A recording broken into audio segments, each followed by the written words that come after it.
Buenas tardes, hermanos, Dios me los bendiga. Es un gozo volver a estar otra vez con la transmisión, eh, especialmente en estos estudios bíblicos referentes a la Iglesia del Señor Jesucristo.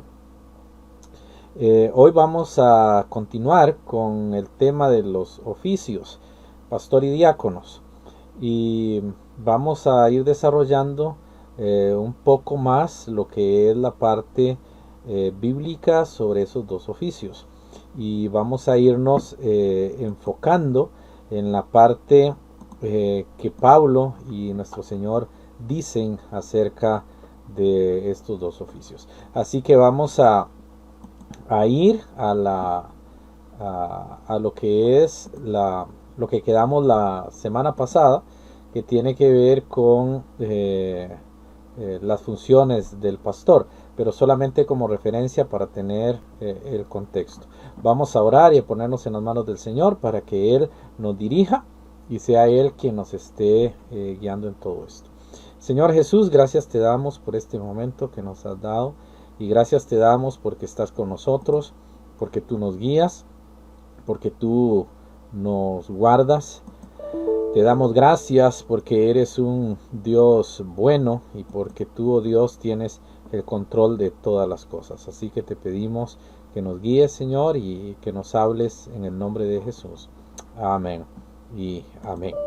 Vamos a ver entonces lo que es lo que quedamos la semana pasada, y allí podemos ver el uso del Nuevo Testamento del término anciano. Y se habló de que no debe tener ganancias deshonestas, señorío sobre la iglesia. Él no es, el pastor no es el dueño de la iglesia. El dueño de la iglesia es nuestro Señor Jesucristo.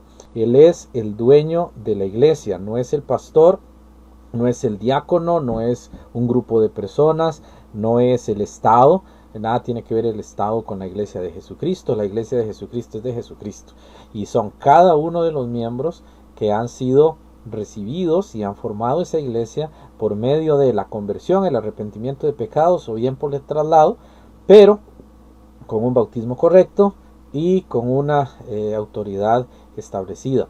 Ahora, esto nos lleva a otros puntos acerca de lo que es el ministerio pastoral, y vamos a tratar de ver esto del ministerio pastoral junto con el ministerio de diáconos para ver cómo vamos desarrollando ese concepto. Vamos a ver algunas cualidades del pastor o del anciano. Una iglesia, como les dije al inicio, puede tener 1, 2, 3, 4, todos los ancianos que quiera. La diferencia es que el anciano tiene un respeto, es decir, si una iglesia elige 2 ancianos, siempre va a haber lo que se llama un pastor principal. La Biblia lo enseña en Timoteo. Timoteo era un pastor principal con otros pastores, y había también Tito. De hecho, Timoteo pudo distribuir pastores en las diferentes iglesias porque él era un pastor que estaba dirigiendo, no porque estaba sobre otros, sino que era como la persona que Dios había puesto para dirigir otras iglesias e irlas formando y estableciendo. Y ese pastor es un pastor principal, es como le conocemos.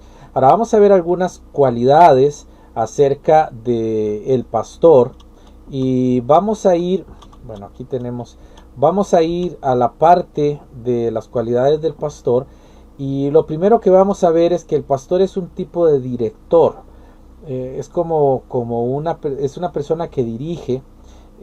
No significa que es un maestro orquesta que hace todo. El pastor es el que dirige, el que recoge la ofrenda, el que canta, el que predica, el que da la escuela dominical. No debería ser así. Sé que hay pastores que tienen que hacerlo, pero no debería ser así. El pastor debe formar y delegar funciones a otras personas.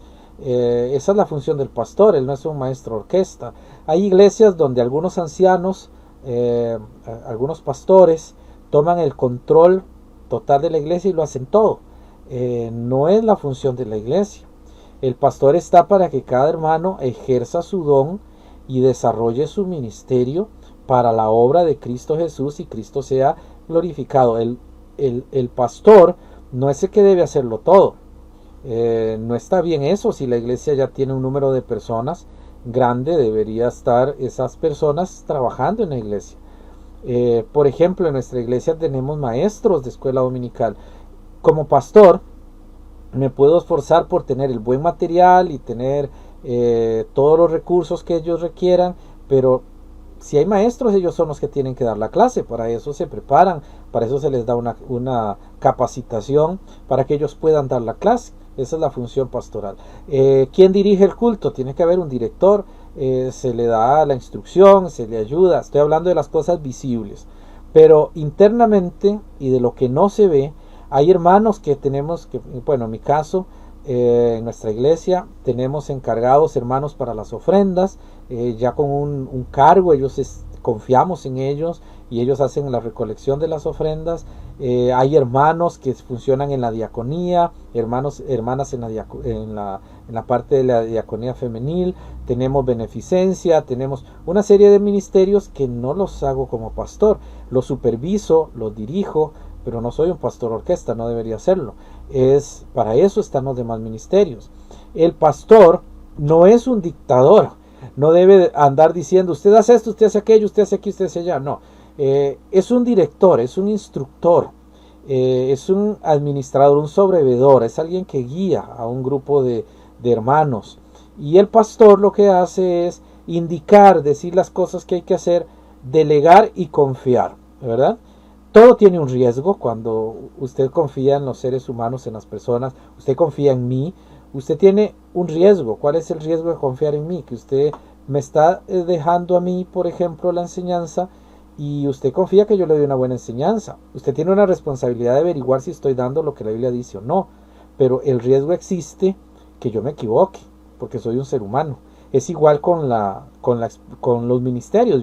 Se delegan funciones, van a fallar, pero el pastor no se va a enojar por eso, él no es un dictador. El pastor no va a decir, hermano, ya usted hizo tal cosa, no lo vuelve a hacer, lo voy a quitar. No puede hacer eso. O sea, está para formar, está para comprender, está para instruir, está para corregir. Es una función muy, muy larga del pastor, pero él no es un dictador, él no debe imponerse, pero sí debe ser líder. Recuerden que el liderazgo no se impone, el liderazgo se gana, el liderazgo es algo que se ejerce en compañía de otros hermanos. Por eso el pastor es un instructor que dirige a las personas a realizar sus funciones de manera correcta. Y si logramos eso, la iglesia comienza a crecer, la iglesia comienza a tener más funciones, pero no podemos como directores delegar funciones a cualquiera, deben haber ciertos requisitos. Cuando no los hay, el pastor forma. Por eso vamos a ver un gráfico ahí en el lado derecho de la pantalla, que es el gráfico que he utilizado para hablar del pastor. Hay muchas iglesias, y no sé si creo que ahí se puede ver el ratoncito, ¿verdad? El puntero. Tenemos la iglesia local, hay varios triángulos que hacen, esto es como una llanta de carreta, ¿verdad? Entonces lo que hace es varias funciones acá.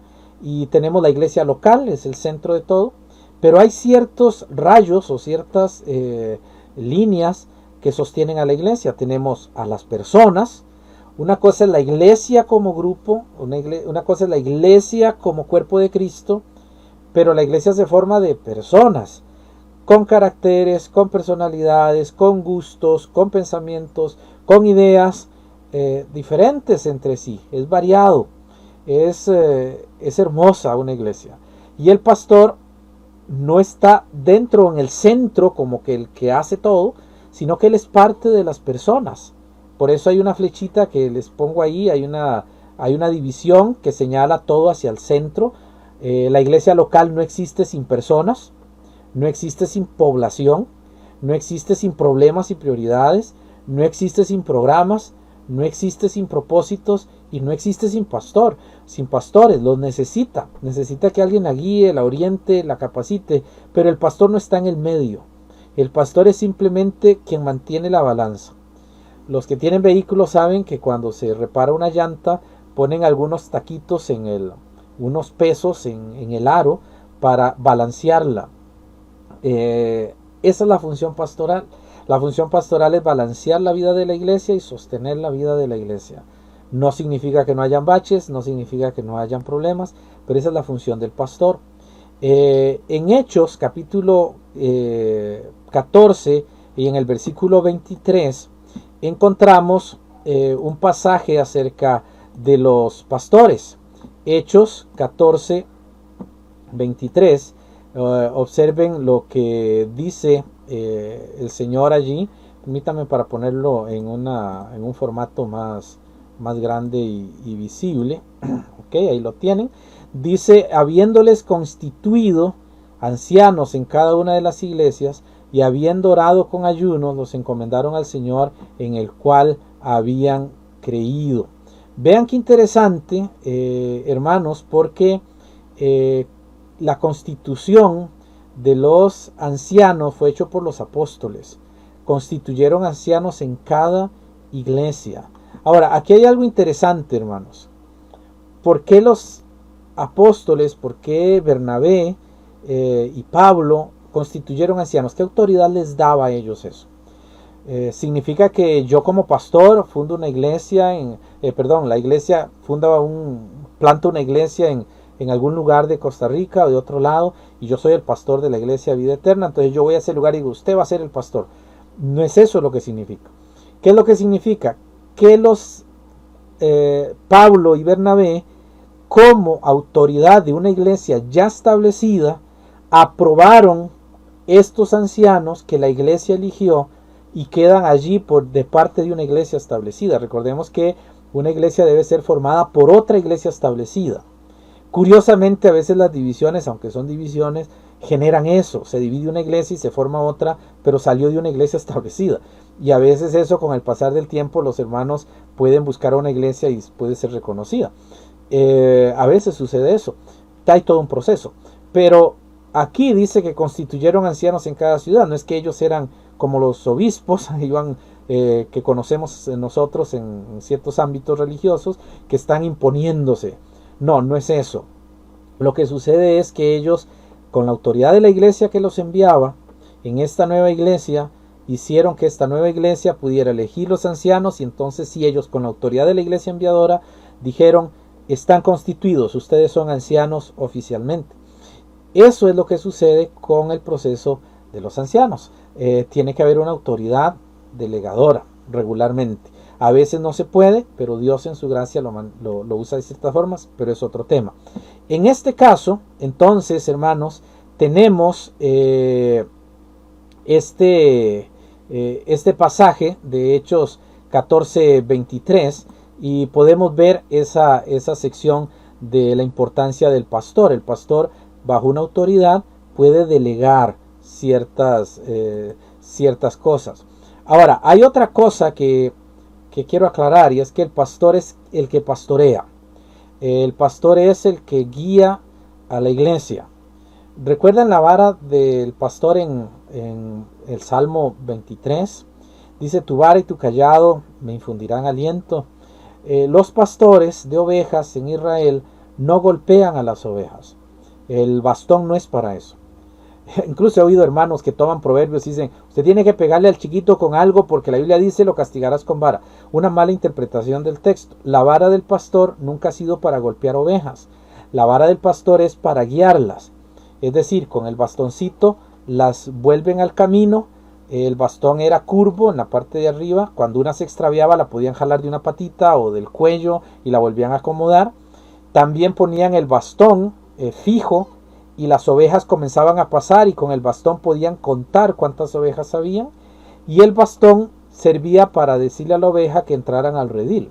Entonces era toda una función de educación, de disciplina que las ovejas tenían que aprender en el paso del tiempo, pero no era para agredir. Y el pastor es el que pastorea, esa es la función pastoral, es guiar a los hermanos a crecer, a desarrollarse. A veces sí hay que jalar un poquito con el bastón, hay que decir algunas cositas, pero el pastor no es un dictador, ¿verdad? El pastor es el que pastorea.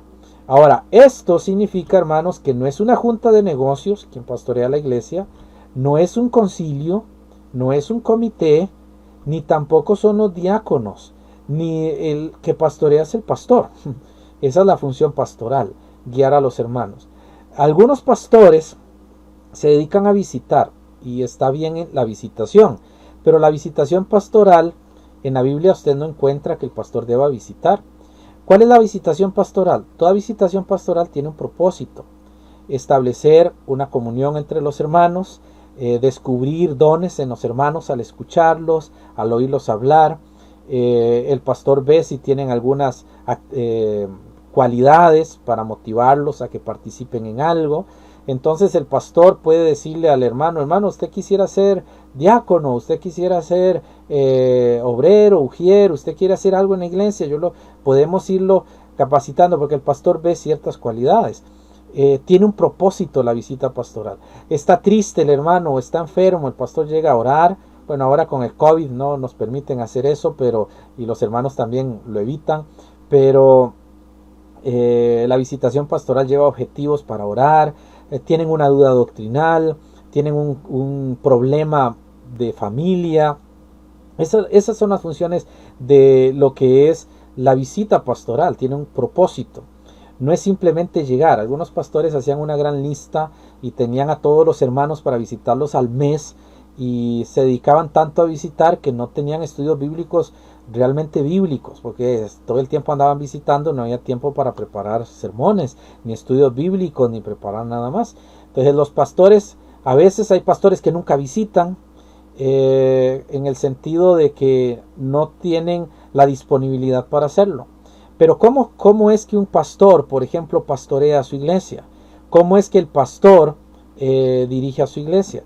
Vamos a ver un pasaje que se encuentra en Santiago, en el capítulo 5 de Santiago, y hay un verso que dice el hermano del Señor. Vamos a ver si lo encontramos. Santiago capítulo 5, en el versículo 13. Vamos a empezar allí y voy a ponérselos para que lo puedan ustedes observar. Santiago 5, 13. Hace una pregunta Santiago: ¿está alguno entre vosotros afligido? ¿Cuál es el deber del hermano? Haga oración. ¿Está alguno alegre? Cante alabanzas. Ok, ya usted aquí tiene dos aspectos importantes. Usted tiene a un hermano afligido que hace oración, y tiene un hermano alegre que canta alabanzas. Esto es importante para lo que viene. La visita pastoral está relacionada a una acción que hacen los hermanos. A veces los pastores lo que decimos es: me gustaría visitarlo, pero no le decimos yo voy tal día. ¿Cuál es la razón? El versículo 14 de Santiago 5.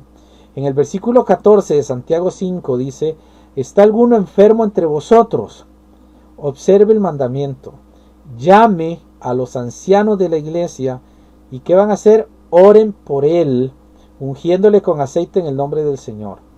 No bendecimos casas, no bendecimos negocios, no bendecimos carros. Quien cree en eso va a tener que ir a las otras iglesias donde sí bendicen eso. Nosotros no bendecimos eso. Nosotros los pastores bendecimos a las personas, oramos por las personas, pedimos por las personas y rogamos por las personas, nunca por los bienes.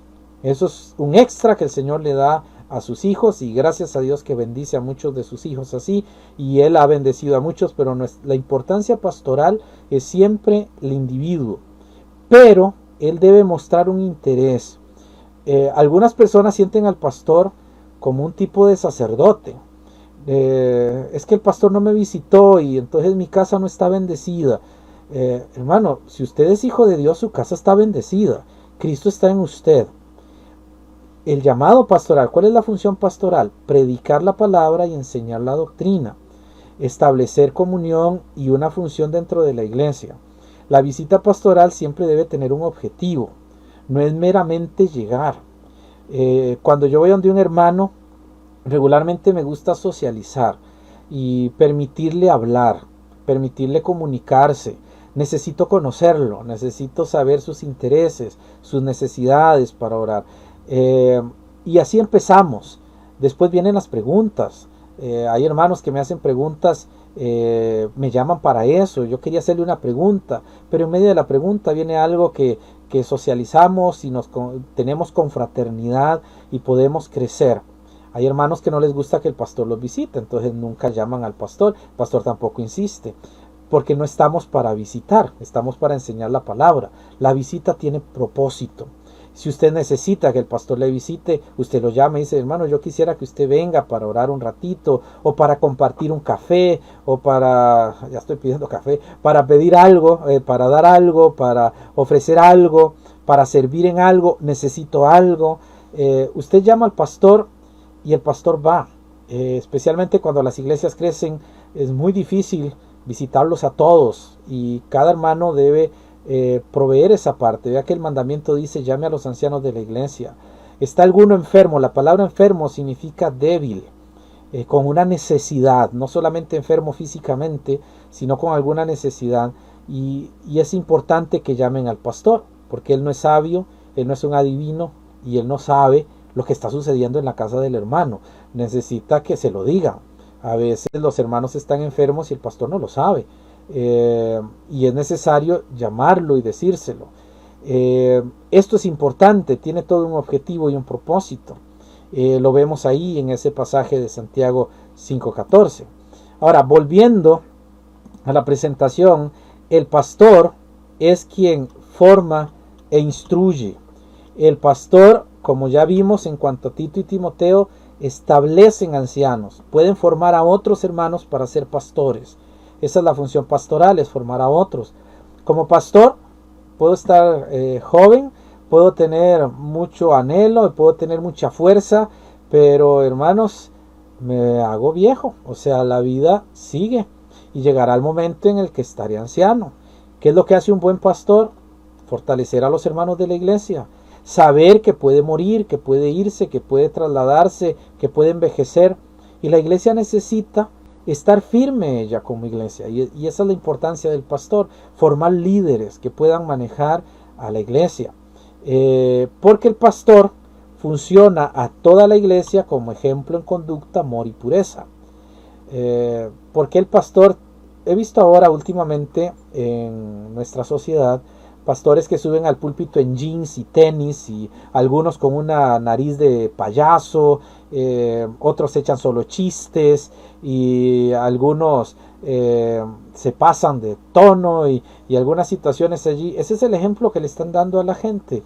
¿Por qué nosotros, los pastores de las iglesias fundamentales, vamos con nuestra corbata cuando es culto? No estoy hablando en otras circunstancias, pero estoy hablando del culto. Cuando usted va al culto, ¿por qué vamos lo más vestido posible? Porque somos ejemplo a los jóvenes, a los niños, a las personas, y todo acto, la primera presentación es lo importante, y somos un ejemplo en todo eso. Y estoy hablando de algo meramente que es realmente no es tan importante como es la vestimenta, pero eso influye en el respeto, en la devoción y en la solemnidad que se le da al culto. Algo tan sencillo como eso. Ahora imagínense en todo lo demás. Él debe propagar y defender la sana doctrina. Entonces debe dedicarse tiempo a eso. Debe tener dominio propio. Él debe hacer eso. En Primera de Pedro, capítulo 5, versículos del 1 al 4, encontramos al apóstol Pedro hablando acerca de los ancianos. Ya lo habíamos visto la semana pasada. Donde él dice: ruego a los ancianos que están entre vosotros, yo anciano también con ellos y testigo de los padecimientos de Cristo, que soy también participante de la gloria que será revelada. Apacentad la grey de Dios que está entre vosotros, cuidando de ella, no por fuerza, sino voluntariamente, no por ganancia deshonesta, sino con ánimo pronto, no como teniendo señorío sobre los que están a vuestro cuidado, sino siendo ejemplos de la grey. Y cuando aparezca el príncipe de los pastores, vosotros, es decir, nosotros los pastores, este mensaje es para mí como pastor, y si hay algún pastor que me está oyendo, es para usted como pastor. Y cuando aparezca el príncipe de los pastores, vosotros recibiréis la corona incorruptible de gloria. Y esto, hermanos, vea lo que sigue. Está hablando de apacentar, está hablando de cuidar, está hablando de ser un ejemplo. Y el verso 5 dice: igualmente, jóvenes, estad sujetos a los ancianos, y todos sumisos unos a otros, revestidos de humildad, porque Dios resiste a los soberbios y da gracia a los humildes. El ejemplo pastoral termina siendo las acciones de la gente joven. Los muchachos aprenden eso. Los muchachos pueden aprender a ser ordenados, disciplinados, si ven al pastor de esa forma. Es la función pastoral, no es meramente llegar a una casa y visitarla. ¿Qué estamos haciendo allí?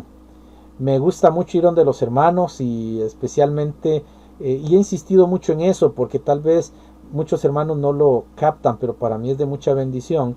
Cuando yo llego a una casa de un hermano y el hermano con todo el respeto que tiene hacia el puesto pastoral, aún así me dice, hermano, me parece que tal cosa no está bien.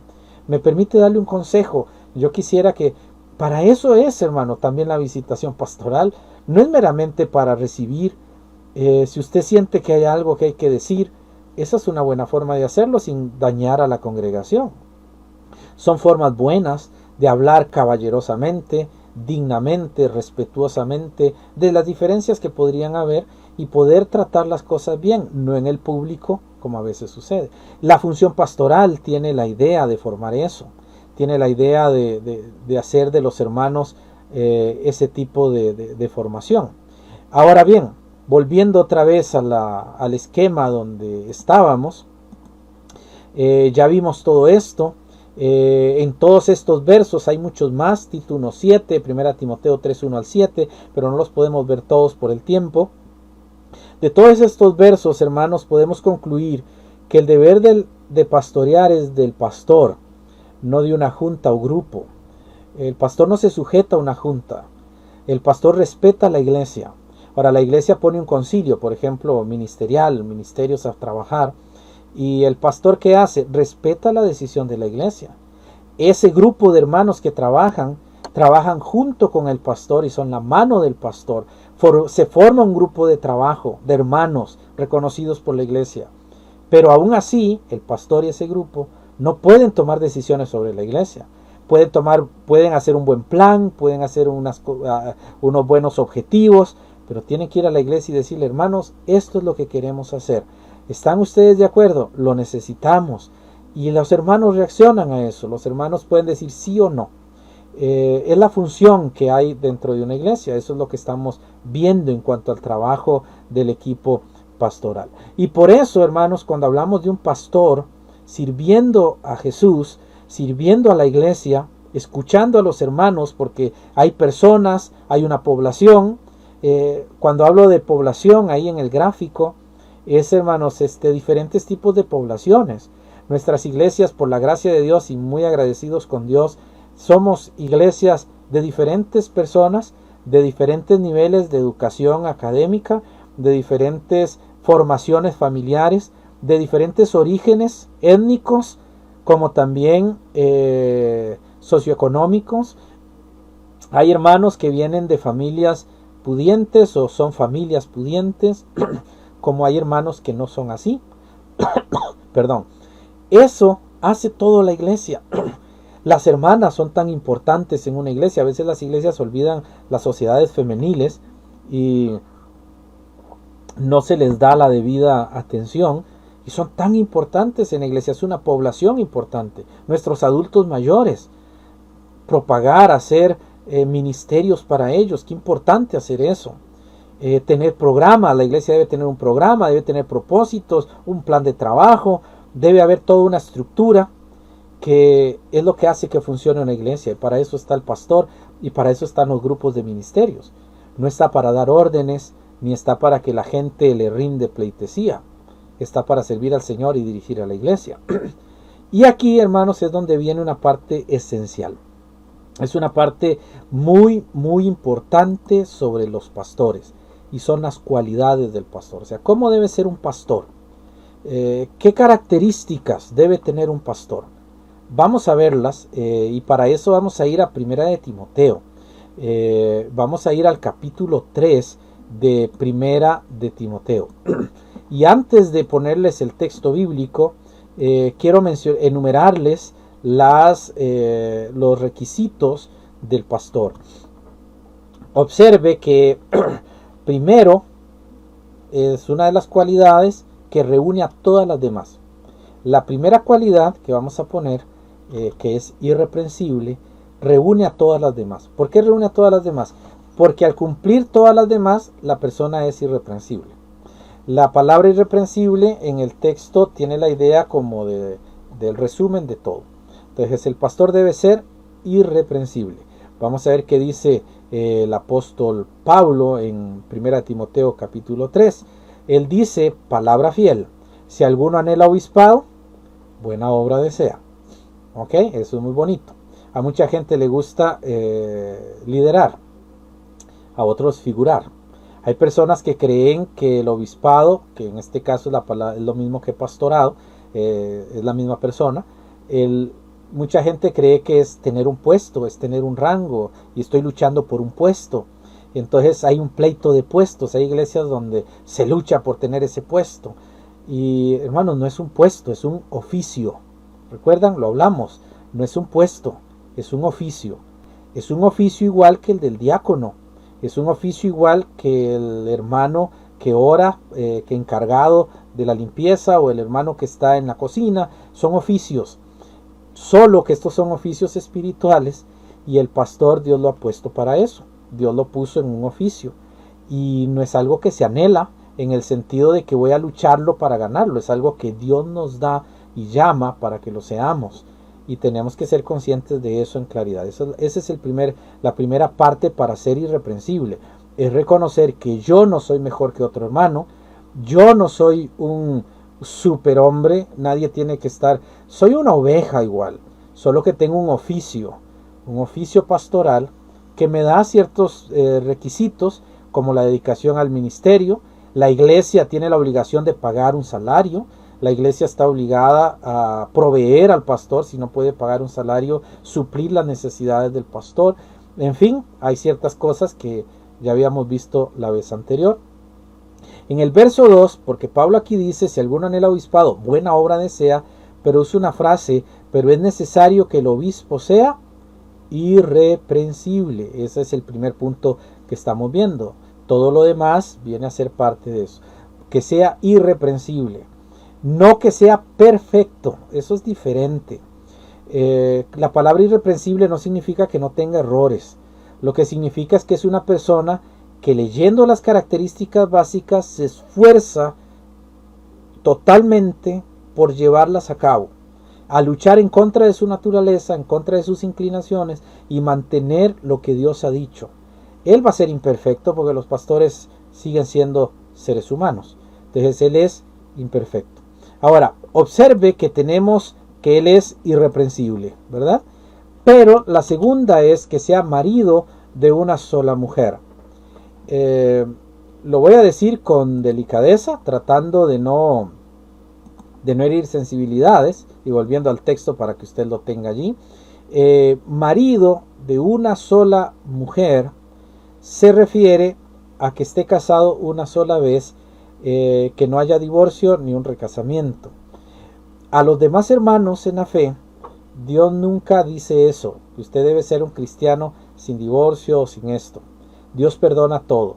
Y gracias a Dios que cuando un hermano ha pasado el momento duro del divorcio, que por cierto en la iglesia vamos a hablar de ese tema probablemente en la escuela dominical, cuando un hermano pasa eso sabe lo triste que es, pero Dios nunca desecha a nadie. Él restaura por completo, y gracias a Dios que pueden servir en la iglesia, pueden trabajar en la iglesia.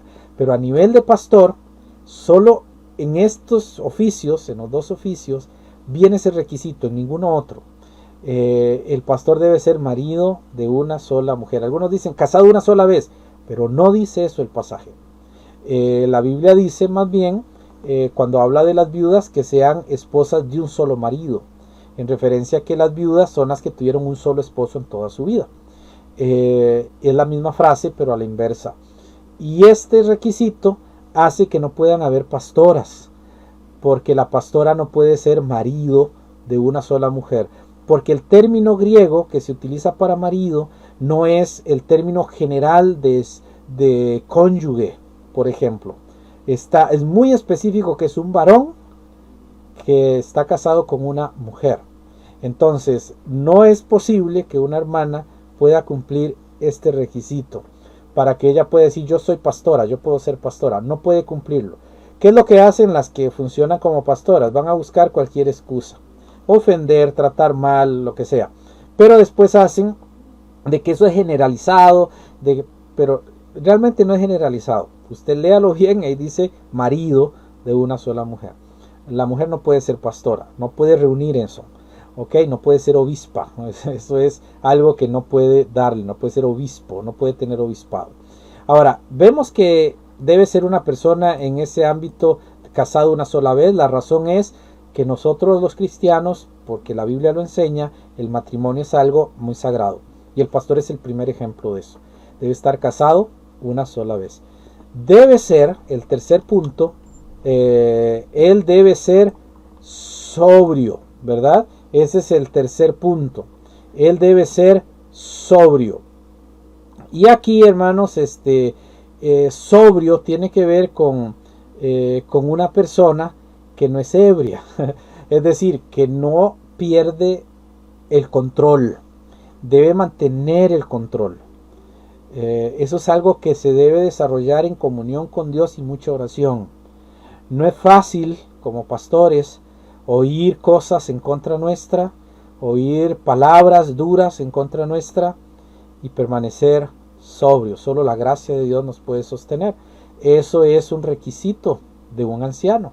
Un anciano no puede ser grosero, debe ser sobrio, debe estar calmado, debe mantener el control a pesar de las emociones que puedan llegarle. Él debe ser sobrio.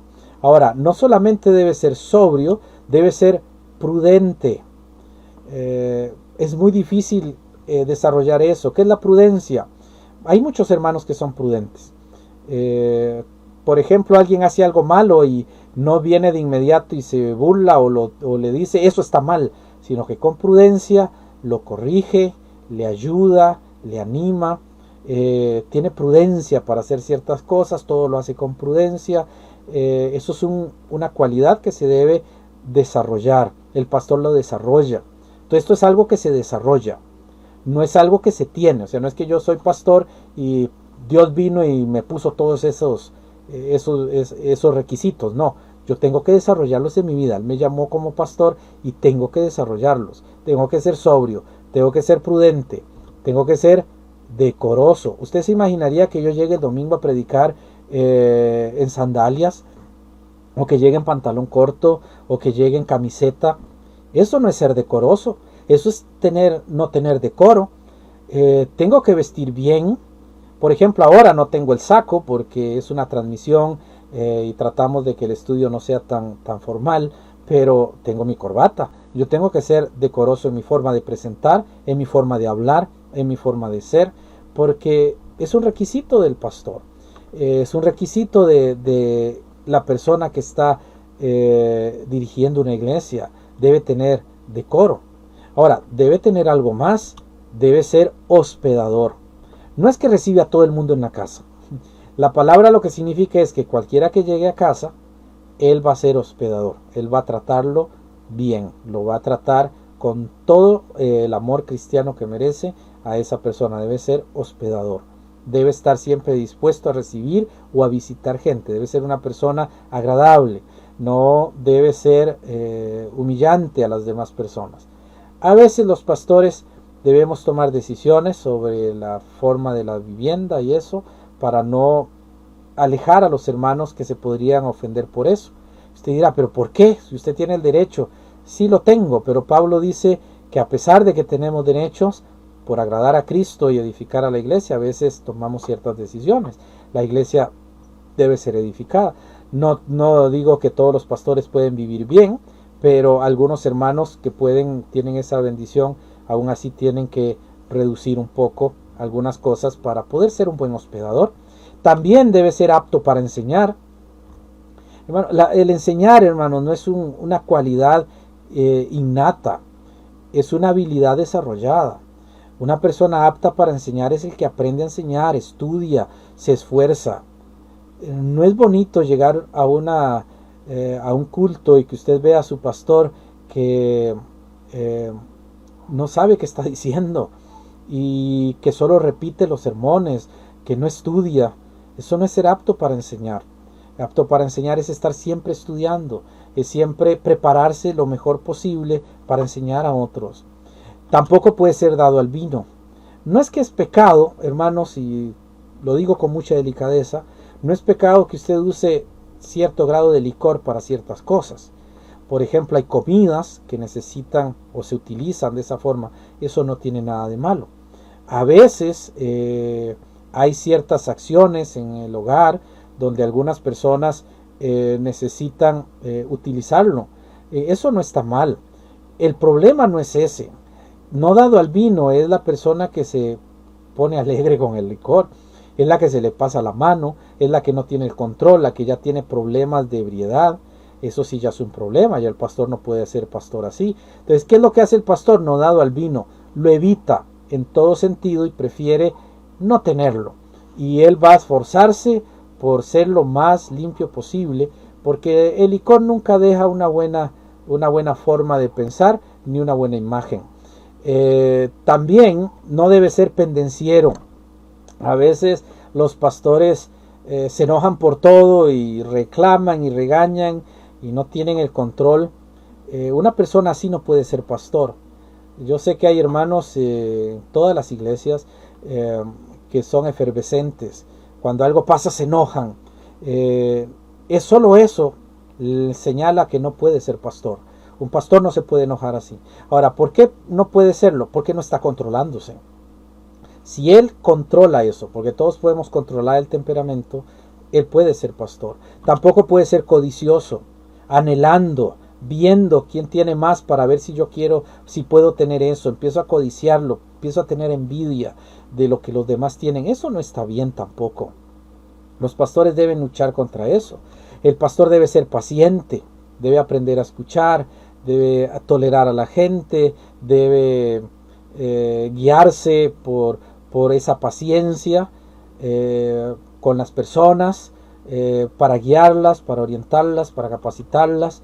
Debe tener apacibilidad, debe estar siempre tranquilo, poder controlar el temperamento, no empezar a temblar porque me enojé, no empezar a sentirme mal porque las emociones se me caen. Tiene que ser apacible, lograr tener calma interna al confiar en Jesucristo y saber que Él tiene el control. No debe ser avaro, es decir, no enriquecerse con la iglesia. Cuando usted encuentre un pastor que se hace rico con la iglesia, ya no está cumpliendo, ya no es un buen pastor. El pastor puede vivir bien y Dios le puede bendecir y puede llegar a ser una persona con ciertas propiedades y ciertas cosas, pero no a raíz de la iglesia, no por avaricia, sino simplemente porque Dios le quiera bendecir. Pero él debe estar feliz con lo que tiene, teniendo sustento y abrigo. Estemos tranquilos con eso, dijo Pablo, y el pastor es el primer ejemplo para eso. El pastor debe gobernar bien su casa. En Tito dice que debe tener hijos convertidos. El pastor debe ser ejemplo en todo. ¿Cómo un pastor va a ser pastor si su hijo vive en fornicación, si su hijo es borracho, si su hijo está mal? ¿Qué pasó ahí? Porque al decir que sus hijos sean creyentes, significa que el pastor, si él ha desarrollado todas estas cualidades, el pastor puede educar a sus hijos desde niños para que crean en Cristo como Señor y puede guiarlos a la fe en Jesucristo. No es imposible eso. Sabemos que cada persona debe creer y cuando son grandes van a tomar una decisión, pero el pastor debe saber que si el hijo se extravió, toda la iglesia y todos pueden decir no fue culpa del pastor. Él hizo todo lo correcto y eso fue una decisión del individuo. Pero él puede tener hijos creyentes que respeten a Dios y que amen la palabra de Dios. No debe ser un neófito. Un neófito es una persona principiante, una persona que todavía no sabe manejar ciertas cosas. Debe tener experiencia. Un pastor que inicia debe tener un pastor que le guíe o un hermano de la iglesia maduro en la fe que le oriente. Él debe aprender a ser pastor. El pastorado es todo esto, hermanos, todos esos requisitos. Y el último es que sea de buen testimonio para los de afuera. ¿Cómo habla la gente impía del pastor? ¿Cómo se relaciona la gente con el pastor? Eso es importante, el testimonio que da. Obviamente va a haber gente que va a hablar mal de él porque es un santulón, porque predica, solo me habla de Jesús, porque la forma en que él anda con su Biblia me cae mal. Bueno, ya eso no es mal testimonio. Más bien eso identifica un buen testimonio. Él está haciendo lo que Dios manda. Pero debe tener un buen testimonio para los de afuera. Y eso es muy importante. Esa es la parte de ser irreprensible. Como ustedes pueden ver, los pastores tienen requisitos y muchas funciones importantes y se deben desarrollar y deben crecer. Y ustedes como iglesia del Señor deben ver eso en los pastores. Y si ven que el pastor no está cumpliendo con alguno, por ignorancia, por falta o por lo que sea, no teman llamarlo y decir, hermano, me parece que esta parte, o sea, obviamente no van a llegar y decir, hermano, usted sí que es indecoroso, sino que con respeto poder decirle, hermano, podría mejorar en esto y hacerle ver que él necesita mejorar. Los pastores necesitamos oír eso de nuestros hermanos, porque Dios nos ha llamado para ser el ejemplo de la iglesia. Y hay muchos de ustedes, amados hermanos, y que han pasado 2 veces por el camino donde muchos de nosotros apenas vamos y tienen mucha experiencia espiritual, mucha experiencia de iglesia, mucha experiencia de muchas cosas, y ustedes pueden ser buenos consejeros. Y el pastor debe ser humilde para escuchar, el pastor debe ser humilde para aprender, el pastor debe ser humilde para crecer. El tiempo se me fue, ya tenemos el tiempo. Para la otra semana quedará lo de los diáconos y vamos a ver la otra semana lo de los diáconos, pero espero que este estudio que tuvimos sobre los pastores le dé a usted una perspectiva de lo que es un pastor, un anciano, y que la iglesia pueda decidir cómo manejar eso, porque la función de anciano es muy delicada. No podemos poner de anciano a alguien que se enoje, a alguien que no es decoroso, a alguien que no le gusta presentarse bien, de carácter y de actitudes a la iglesia, una persona que no le interesa lo que otros opinan, una persona que no es apacible, que no es paciente, que se ve que es avaro, que no le importa su casa. No podemos, hermanos, como iglesia ustedes no pueden buscar personas así. Deben buscar personas que reúnan estos requisitos. Eso es el deber de la iglesia. Por eso muchas iglesias han sufrido, porque solo han visto los niveles académicos del pastor y no los requisitos bíblicos. Y a veces las iglesias tienen a su pastor en el templo, son hermanos de sus iglesias, pero no lo han visto, simplemente porque siempre han estado allí o porque no han tenido una función X. Pero hermanos, las iglesias deben aprender a no ver el individuo como superior, sino los requisitos que le dan la autoridad para ejercer el pastorado. Y que el Señor nos guíe en todo y a todas las iglesias para que los pastores puedan ser realmente un ejemplo y puedan ser irreprensibles. Que el Señor nos ayude a no caer y a sostenernos, porque somos seres humanos. Estamos expuestos a todas las tentaciones como ustedes. No crean que nosotros los pastores no nos tienta nada. Dichoso el pastor, porque él no siente ninguna de las cosas en las que yo lucho. Usted no sabe lo que lucha un pastor. Usted no sabe las luchas que tiene un pastor. Nunca quizás se ha dado cuenta de las lágrimas que ha derramado un pastor a solas, o de la tristeza que él ha podido llevar cuando sucede algo en la iglesia. Cosas que él tiene que callar para poder sostener a la iglesia. Hay hermanos que nunca saben lo que cargamos los pastores y no queremos que lo sepan, y no es una queja. Es parte del ministerio. Oren mucho por nosotros, porque les necesitamos a todos. Les necesitamos sus oraciones, necesitamos de ustedes en todo. Si no fuera por las oraciones de ustedes, hermanas, y de ustedes, hermanos, que en silencio y en el secreto de su hogar elevan una oración por nosotros, nosotros no estaríamos donde estamos. Necesitamos de sus oraciones y necesitamos mucho del Señor. Por eso, usted ahí tiene los requisitos. Y no crea que no ha sido, que es muy fácil para ellos. Para todos los pastores es una lucha de negación diaria. Negar muchas cosas en nuestras vidas para poder servirle al Señor. Eso, hermanos, es lo que hace a un pastor. Y no todos los pastores han logrado completar tal vez toda la lista. No todos lo vamos a lograr. Yo no puedo decir, tengo todo sin error. Hermanos, fallamos, y yo siempre me fijo en esta lista y le digo, Señor, hoy no fui sobrio. Señor, hoy no fui prudente. Señor, hoy no cumplí tal cosa. Padre, perdóname por eso. Ayúdame a cambiar esa actitud. Señor, hoy no fui una persona que dio una buena enseñanza. Y eso son cosas que los pastores vivimos todo el tiempo. Y le pido que ore mucho por los pastores. Ore por mí, por mi esposa, ore por los hermanos pastores de otras iglesias. No deje de orar por los ministros, porque de verdad lo necesitamos.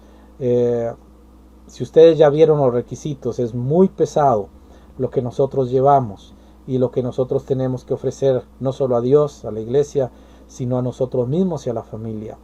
Así que, dejando esa inquietud allí para que oren por nosotros, vamos a orar para terminar y agradeciéndoles a ustedes y agradeciendo al Señor por la asistencia, ¿verdad? Por haber estado en este momento con nosotros. Vamos a orar y a ponernos en las manos del Señor. Señor Jesús, gracias, porque tú eres el que tienes el control. Tú eres el buen pastor. Deseamos ser como tú, pero nunca lo vamos a lograr. Ni siquiera en el cielo podremos alcanzar lo perfecto que eres. Eres tan perfecto, eres poderoso. No hay una palabra humana que pueda describir lo maravilloso que eres, nuestro pastor, el gran pastor de cada uno de nosotros. Y yo te ruego, Señor, que nos des sabiduría para ser como tú, nos des ánimo para vivir tu vida y nos des fuerza.